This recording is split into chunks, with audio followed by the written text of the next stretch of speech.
Hello, my name is Steve Amerman, and this is the title of my talk today.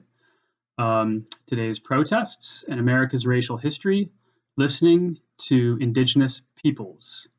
Today it's actually June 19th, wrong date, but there's my email address also. So today is Juneteenth, in fact, an appropriate day to talk about this subject, certainly.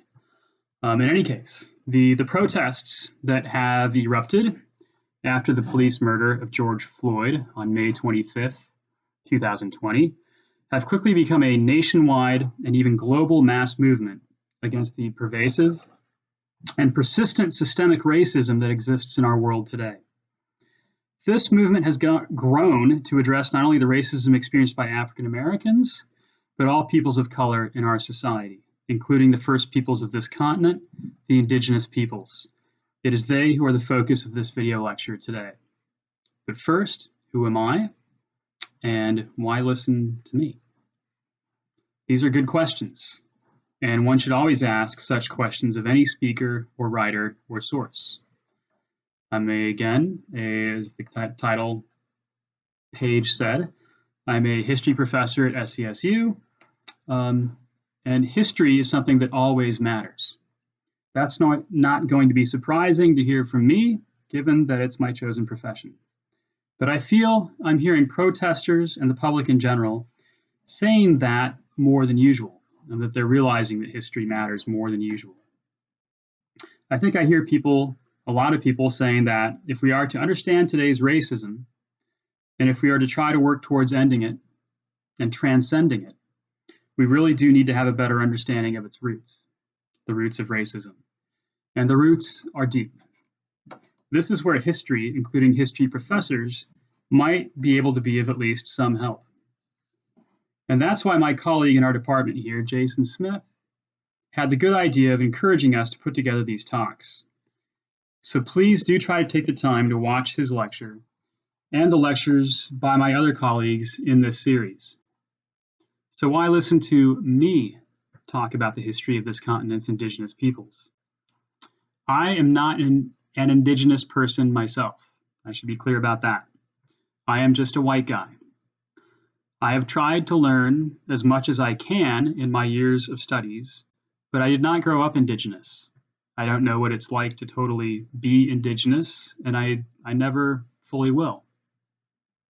So in fact, you really shouldn't listen to me, and I mean that. But to qualify it a little bit, you shouldn't listen to just me. As much as possible, you should listen to Indigenous people themselves. You should listen to them explaining what their life is like today and the history that brought them to this point. In fact, I should probably note that my talk here is probably mostly aimed at a white and or non-Indigenous audience. I think that most Indigenous people would probably say that they already generally know their history without needing me to come along and explain it to them.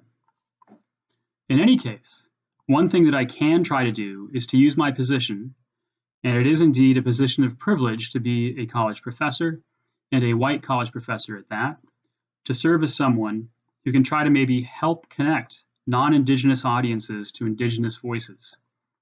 So with that in mind, I've put together a list of some ways in which you, and I, for that matter, might seek out opportunities to listen to Native peoples. And here's the list here. I'm going to post this somewhere for your use. The list includes museums, gatherings such as the annual summer powwows held by the Mohegans and Pequots, films, websites, online Native newspapers, social media pages, and finally, that old-fashioned source that comes in the form of actual books. In each case, I have tried to list the sources that are created. I've tried to list sources that are created, controlled, directed, and authored by Indigenous peoples themselves.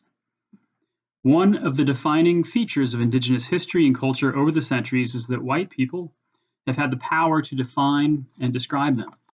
Whites have built and arranged the museums. Whites have made the films and TV shows. Whites have written the history books and the anthropological articles. Whites have done a lot of talking and not enough listening. Indigenous people have now made their own museums, developed their own films, created their own websites, and written their own books. We need to seek these out. But we just might not initially know of such sources or know how and where to find them. So I hope my list can serve as one useful starting point. And I hope to post it somewhere for your use, perhaps on the department's Facebook page or on its website or both. I'm also happy to email it to you directly if you wish. Of course, living in this time of COVID, things like visiting Indigenous museums or attending Indigenous gatherings, such as powwows, are going to be difficult. But obviously, we do still have the web, and we do still have books, with libraries perhaps beginning to open back up, and of course, delivery from online sellers still being possible. For the rest of this lecture, I'd like to use this particular book. Let me hold it up here. You can see that. The title, as you can see, is Dawnland Voices, an anthology of Indigenous writing from New England, and it was published fairly recently in 2014. The title is derived from the fact that in some cases, some Indigenous peoples refer to this region, called New England by the Pilgrims, as Dawnland, stemming, I think, from the idea that given their particular geographic location, they were among the first of the continent to greet the sun rising over the Atlantic Ocean for each new day, hence Dawnland. For one thing, the size of the book should help give us a sense for the abundance and richness of Native ideas, statements, and thoughts. And these span, several centuries of writings by Native people, though with more of an emphasis, I suppose, on contemporary writings in the 20th and 21st century. But they do stem back to the 1600s and 1700s. In any case, the title of the book is not Dawnland Voice. It is Dawnland Voices, plural. Between its covers, it contains the writings of some 60 or so Native people, representing 10 of the distinct Native nations of the New England region. And of course, this is just New England.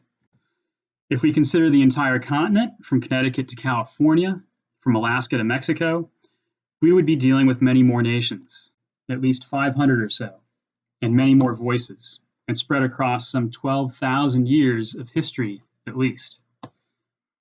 I obviously cannot read all 690 pages of this book to you right now, so I'll just read one of the voices. That way, in a certain sense, we can try to make this this teach-in a chance to listen to a lecture from an Indigenous person, rather than a lecture from just me. It was very hard to choose just one to read from, but I've chosen one that might be particularly helpful, I think, and relevant in this current moment. It's the text of a speech that an Indigenous person gave 50 years ago in 1970 by a man named Frank James, also known by the name Wamsutta. 1970, in fact, was a time similar in some ways to today, in that Native peoples, along with African Americans and others, were amplifying and accelerating their demands that past and present injustices be dealt with. Indeed, one of the main Native activist organizations, the American Indian Movement, had been formed in 1968 as a protest against police brutality directed at Native peoples in the city of Minneapolis, Minnesota, the same city, of course, where the police murdered George Floyd last month. And some members of the American Indian Movement were actually on hand for Wamsutta's speech in Massachusetts that day. Wamsutta was a member of the Aquinnah-Wampanoag Nation, located to our east in the present-day state of Massachusetts. His ancestors were the ones who first encountered the English pilgrims who landed on their shores in 1620, just 1 year after other Englishmen brought the first African slaves to the Virginia colony to the south. Wamsutta was born in 1923 and died in 2001.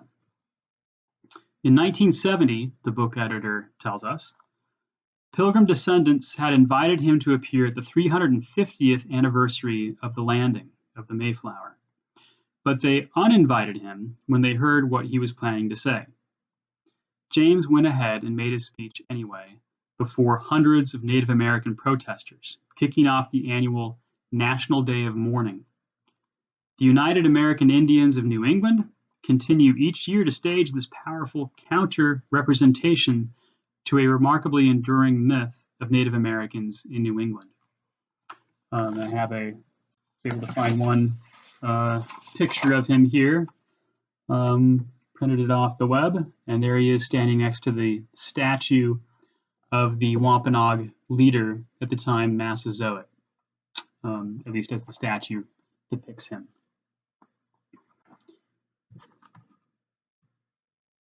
So, here is the speech. I make no claim that hearing me read it from my basement on a video screen is in any way like hearing him give the speech in person on Thanksgiving in Plymouth that day in 1970, but it may at least start to give us a sense of listening. And one added note. Language and words obviously have important histories and complexities. Indigenous people continue to discuss and sometimes differ about which word they feel is best when trying to describe themselves as a collective.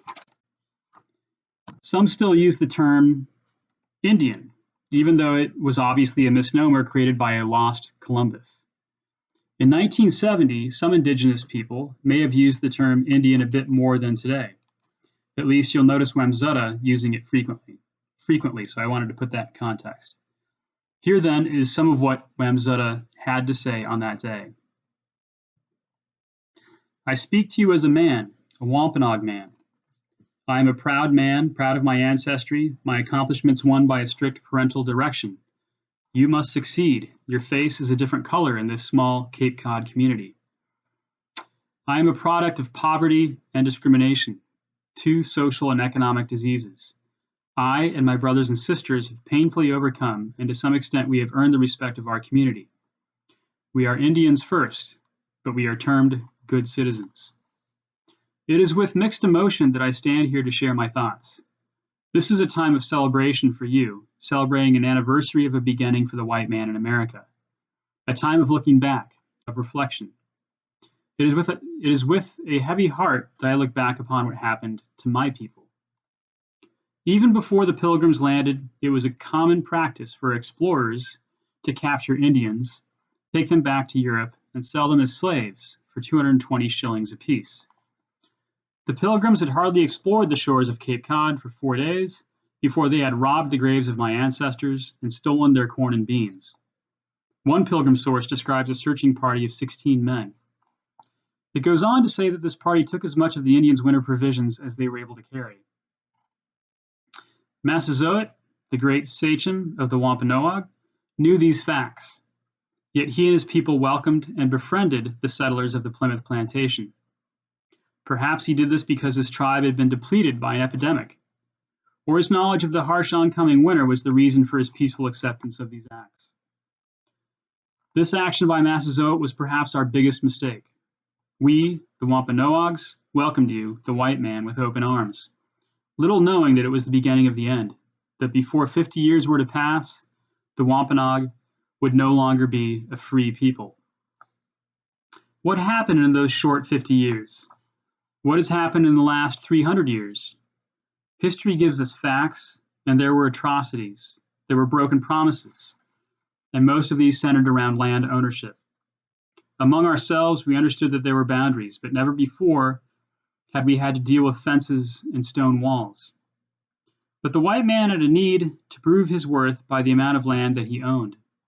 Only 10 years later, when the Puritans came, they treated the Wampanoags with even less kindness in converting the souls of the so-called savages. Although the Puritans were harsh to members of their own society, the Indian was pressed between stone slabs and hanged as quickly as any other witch. And so, down through the years, there's record after record of Indian lands taken and then reservations set up for him upon which to live. The Indian, having been stripped of his power, could only stand by and watch while the white man took his land and used it for his personal gain.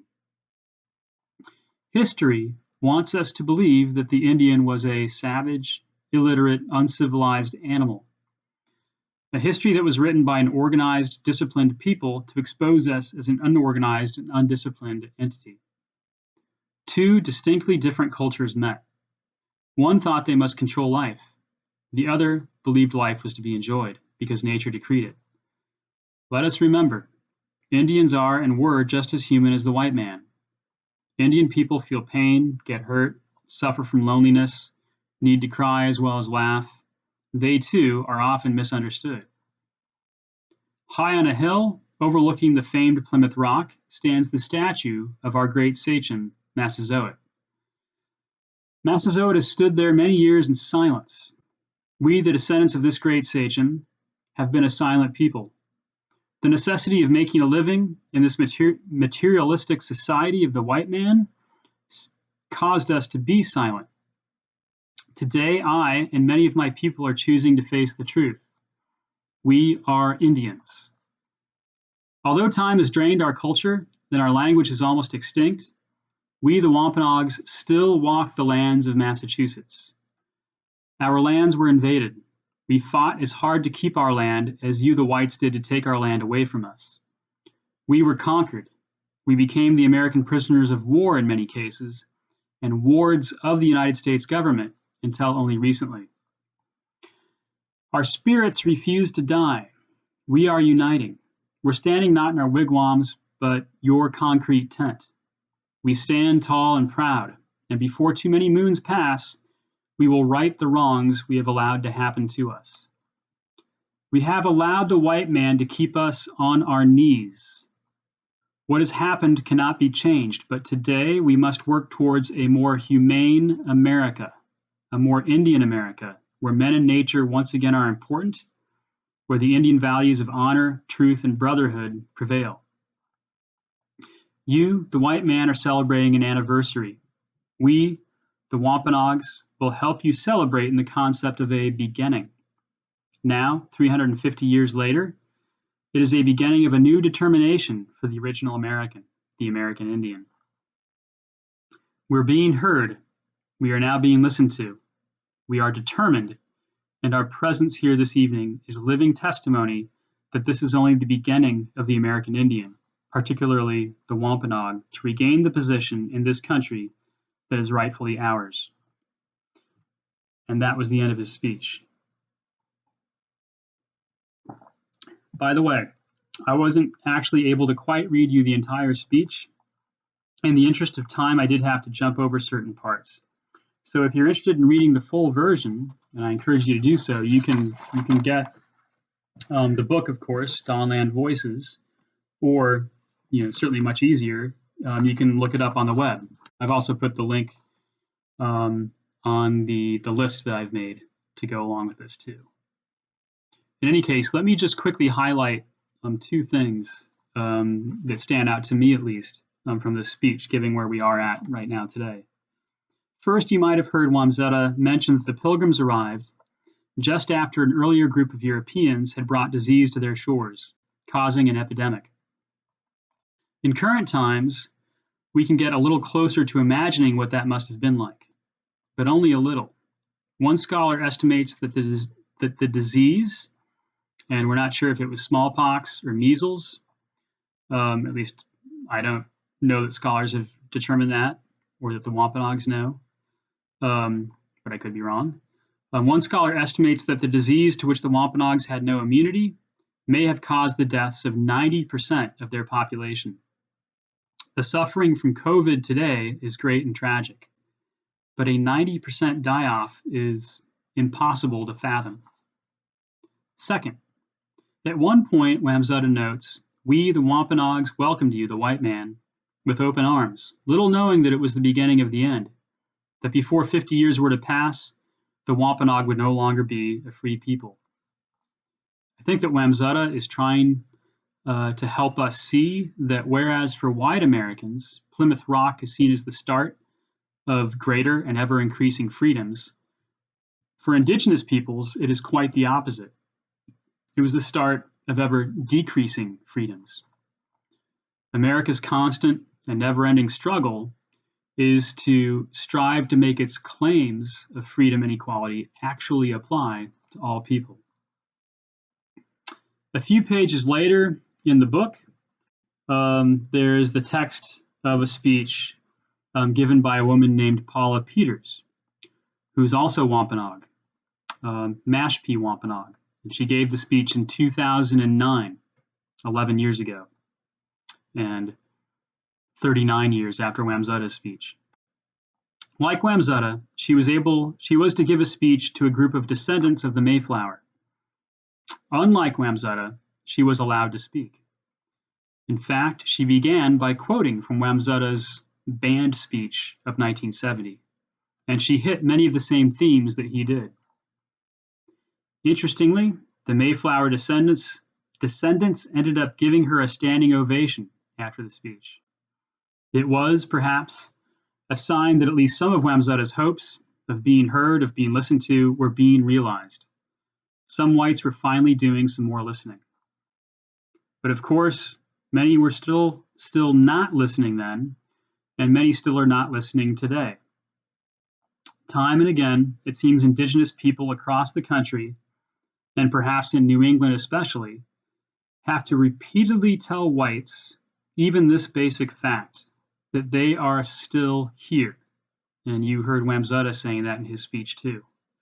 That they are still here, that they still exist, that their cultures still exist, that they still walk these lands. Simple ignorance of this fact and active denial of this contributes mightily to their ongoing struggles for equity, respect, and justice.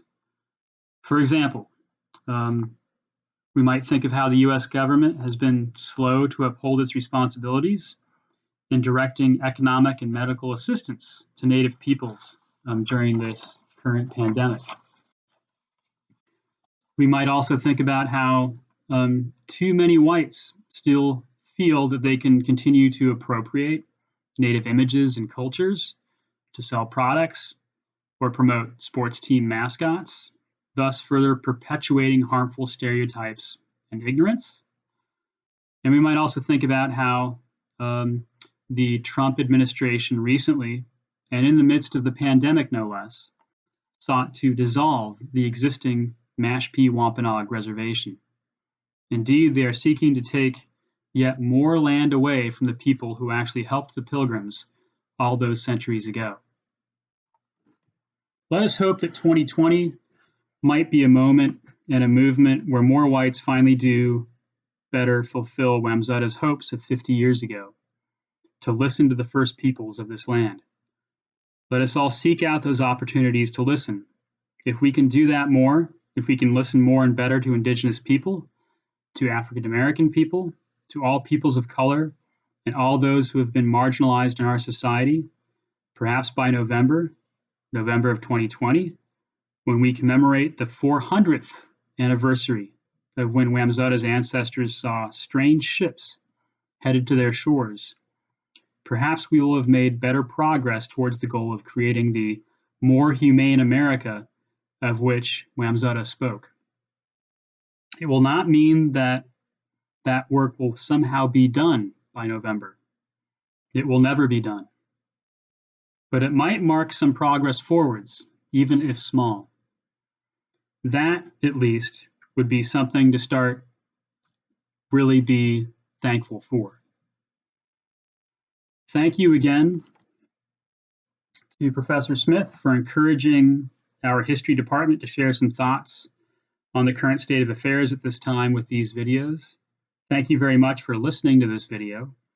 And if you have any questions or comments, please feel free to send me an email at amermans1@southernct.edu. Thank you, stay safe and stay well. Bye for now.